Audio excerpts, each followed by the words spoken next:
सह्याद्रीतला अंधार संपला. महाराष्ट्रातील किल्ले आणि आदिवासी गावे सौर ऊर्जेने उजळली.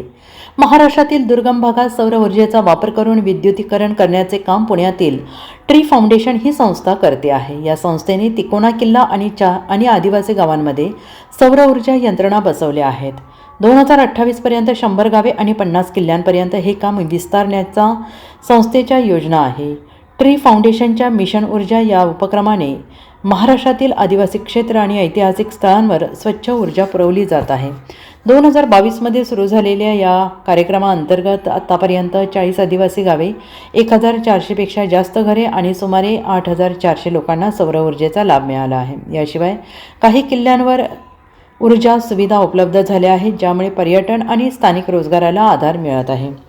7 जानेवारी 2026 रोजी तिकोना किल्ला तसेच सह्याद्री पर्वतरांगेतील काशिंग आणि जवान या आदिवासी वस्त्यांमध्ये सौर यंत्रणांचे लोकार्पण झाले आणि हे प्रकल्प नट क्रॅकर टेक्नॉलॉजीच्या CSR सहकार्याने पूर्ण झाले आहेत. 2025-26 या वर्षात पहिला टप्पा सुरू झालेला असून या काळात 10 आदिवासी गावे आणि 3 किल्ल्यांमध्ये ऊर्जा पोहोचवली जाईल. पुढे राजमाची आणि घनगड किल्ल्यांवर सुद्धा असे प्रकल्प राबवले जाणार आहेत. मिशन ऊर्जा हा उपक्रम ग्रामीण आणि जंगली भागातील शेवटच्या व्यक्तीपर्यंत ऊर्जा आणि इतर साधने पुरवण्याच्या हेतूने सुरू करण्यात आला आहे. डोंगराळ प्रदेश, दाट जंगले आणि विखुरलेल्या वस्त्यांमध्ये कार्यरत असलेले या उपक्रमाने स्थानिक परिस्थितीनुसार विकेंद्रित सौर मॉडेल अवलंबले आहे. घरगुती सौर प्रणाली, रस्त्यावरील दिवे आणि समुदाय सुरक्षेसाठी सौर आधारित यंत्रणा बसवल्या जात आहेत.